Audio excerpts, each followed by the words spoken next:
भगवान जब लीला करते हैं तो आकाश मार्ग से समस्त देवता भगवान की लीला का अवलोकन दर्शन करते हैं और कुछ ना कुछ सीखते रहते हैं, और ठाकुर जी उसमें कुछ विशेष करें उसकी वो प्रतीक्षा करते हैं कि अब ठाकुर जी क्या करेंगे। जैसे ही महाभारत का युद्ध विजय हुए पांडव, तो देवताओं ने मन में विचार किया कि महाभारत का युद्ध जीत गए, लेकिन मेन कैरेक्टर हमारे शायद श्री ठाकुर जी ने तो कुछ किया ही नहीं। अरे इतनी आसानी से विजयता परोसनी नहीं चाहिए थाली में, कुछ तो ठाकुर जी की लीला देखने को मिले। देवताओं ने नारद जी से कहा, नारद जी आप कुछ करो। और श्री नारद जी महाराज बोले, अभी जाता हूं। दौड़ करके गए हिमालय पर। श्री बलराम जी महाराज तपस्या कर रहे थे, वो महाभारत युद्ध में नहीं आए थे। क्यों? बलराम जी ने कहा, एक तरफ मेरा शिष्य है दुर्योधन और दूसरी तरफ मेरा भाई है कृष्ण, मैं किस पक्ष में जाऊं? भाई का साथ दूंगा तो गुरु शिष्य के विद्रोह में कैसे खड़ा हो, और यदि शिष्य का साथ दूंगा तो अपने भाई से युद्ध कैसे करूं? तो श्री बलराम जी महाराज युद्ध में थे ही नहीं, चले गए वहां से। नारद जी महाराज ने जाकर के श्री बलराम जी महाराज की तपस्या के मध्य में प्रणाम किया। बलराम जी ने तुरंत नारद जी को जैसे ही देखा, तुरंत पहली बात ही पूछी, महाभारत युद्ध में क्या चल रहा है ये बताओ। नारद जी महाराज बोले, अब क्या बताऊं महाराज, छोड़ो उसकी बात मत करो। बोले, नहीं नहीं नहीं बताओ मैं क्या चल रहा है। अरे रहने दीजिए ना, क्या करेंगे सुन के, छोड़िए। बोले, नहीं नहीं नहीं बताओ ना क्या हो रहा है। नारद जी महाराज बोले, क्या बताएं, आपके भाई श्री कृष्ण के होते हुए अधर्म हो, ये हमने सोचा नहीं था, लेकिन ऐसा हुआ। हम लोगों की तो श्रद्धा खत्म हो गई। बलराम जी बोले, क्या हुआ? बोले, धर्म युद्ध में नाभि से नीचे प्रहार करना मना है, और दुर्योधन की जंघा पर प्रहार करके भीम ने युद्ध को जीत लिया। और आपको जान के आश्चर्य होगी, किसने आज्ञा दी? कृष्ण ने। नाभि से नीचे जांग पर प्रहार करवा करके युद्ध जितवा दिया पांडवों को। क्या बताएं, इतना अधर्म हुआ वहां। तो बलराम जी महाराज ने जैसे ही ये बात सुनी, मेरे शिष्य दुर्योधन की जंघा पर प्रहार, अधर्म किया। हल मूसल लेकर के माला झोली पकड़ा दी नारद जी को, बाद में करूंगा तपस्या, पहले जाके वहां देख के आऊं, निर्णय करके आऊं। हल मूसल लेकर के पहुंच गए। यहां पांडव सब विजय का आनंद कर रहे थे, ठाकुर जी के चरणों में प्रणाम कर रहे थे, नृत्य कर रहे थे, हमारी विजय हुई। इतने में ही पृथ्वी हिलने लगी, आकाश में बादल गरजने लगे। अर्जुन ने कहा, ये प्रलय जैसी स्थिति क्यों बन रही है? ये पृथ्वी कंपायमान भूकंप जैसा क्यों आ रहा है? सब ने ठाकुर जी से प्रार्थना करी, कोई अनर्थ तो नहीं हो रहा? बोले कि नहीं नहीं, ये जरूर शेषनाग थोड़े कोपायमान हुए हैं, क्योंकि शेषनाग के सिर पर पृथ्वी सरसों के तिल के बीज के समान है, सरसों के समान है, और वही शेषनाग ही बलराम है। ठाकुर जी बोले, तो बलराम जी कोपित हो रहे हैं। तभी देखा कि श्री बलराम जी महाराज हल मूसल लेकर के युद्ध मैदान में आ गए और दूर से ही भीम को ललकारने लगे। तूने मेरे शिष्य की जंघा पर प्रहार किया, नाभि से नीचे प्रहार किया, धर्म युद्ध में जो जो जो अधिकार में नहीं था वो तूने किया, अब तू जीवित नहीं बचेगा। भीम को मारने के लिए बलराम जी महाराज जब दौड़े,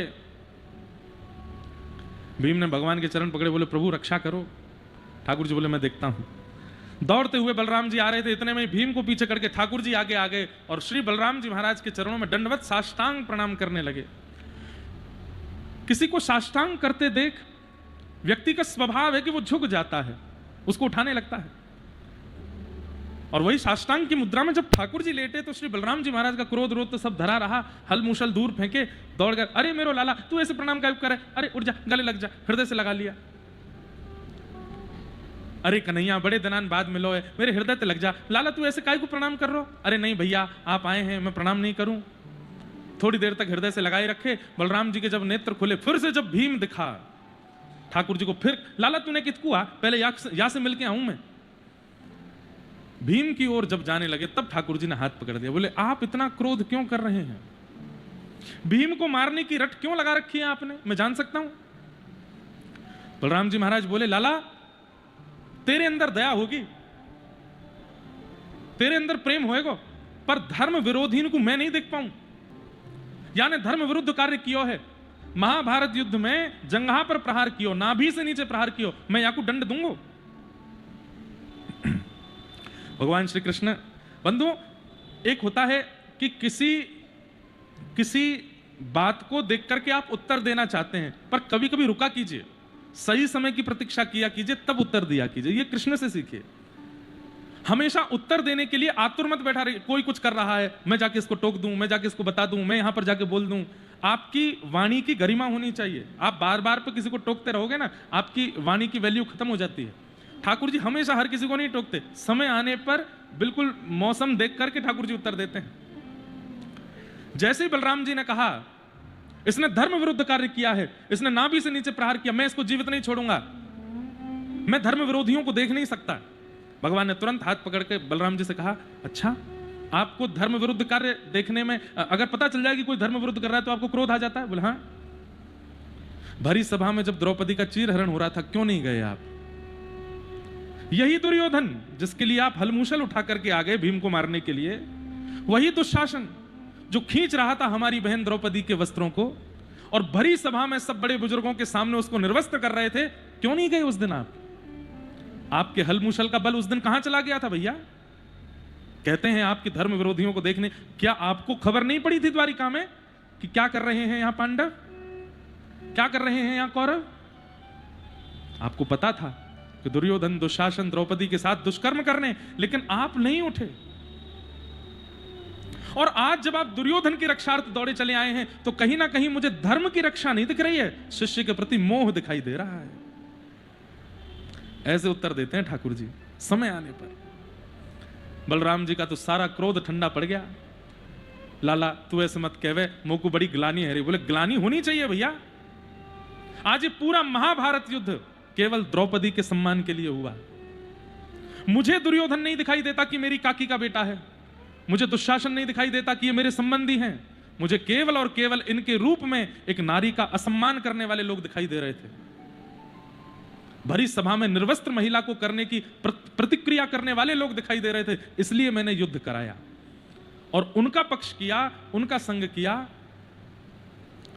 जो सदा मेरे अधीन रहते हैं, जो सदा पाप करने से भागते हैं, पाप नहीं करते। मार दीजिए आप भीम को, लेकिन दुशासन को ना मारने का दंड आपको मिलेगा। बलराम जी महाराज तो लाला, आज लाला छोटो भैया नहीं बड़ो भैया जैसे, आज ऐसा लगा मानो बलराम जी लक्ष्मण और श्री कृष्ण राम। बलराम जी महाराज हाथ जोड़ के बोले, लाला तू आज मुझको स्पष्ट कर दे, धर्म विरोधीन के साथ कहा करना चाहिए और कब करना चाहिए कब नहीं करना चाहिए, मुझको बता दे।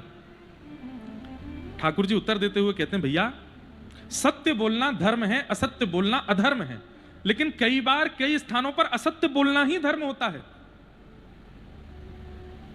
कोई कसाई गैया को काटने के लिए जा रहा हो और गैया आपके सामने से दौड़ के चली गई हो, कसाई आके आपसे पूछे कि आपने गाय को देखा, आपने उसके हाथ में गरसा देखी, आपको पता है कि ये काट देगा, उस समय आप सत्य बोलोगे कि असत्य बोलोगे? असत्य बोलोगे। और हमारे यहां कहते हैं सत्यम ब्रूयात, सत्य बोलना चाहिए। लेकिन भैया कई बार असत्य में ही धर्म होता है, इसलिए इसका विचार, इसकी योग्यता कैसे पता चलेगी? बोले जितना संतों का संग करोगे, जितना सत्संग करोगे, जितना कथा वार्ताएं सुनोगे, जितना मेरी लीलाओं का अनुसंधान करोगे, उससे बुद्धि में ये विवेक उत्पन्न हो जाएगा कि कहां सत्य है, कहां असत्य है, क्या उचित है, क्या अनुचित है। अब जैसे हम सब संतजन लोग, हम वक्तागण लोग जब आपस में मिलते हैं ना, तो हमारी एक प्रतिक्रिया होती है। जैसे वो आएंगे, अरे भैया आपने प्रसाद पाया कि नहीं? अब यहां पाया तो नहीं है, लेकिन यहां यह नहीं कहा जाता कि नहीं हमको भूख नहीं है या हमने खाया नहीं। हम क्या बोलेंगे? आपकी प्रतीक्षा कर रहे थे, जब तक आप नहीं आओगे कैसे पालेंगे? अब यहां पर है तो वो असत्य है, लेकिन प्रेम में बोला जाता है। आपकी प्रतीक्षा कर रहे थे, आप नहीं आएंगे तब तक हम कैसे पालेंगे? तो ये व्यवहार का, उसको प्रिय, हमारे यहां कहते हैं सत्यम ब्रूयात, सत्य बोलो, लेकिन प्रियम ब्रूयात, प्रिय सत्य बोलो। तो धर्म के बहुत रूप हैं, कहां क्या उचित है, क्या अनुचित है, इन सब का विवेक होना बहुत बड़ी बात है।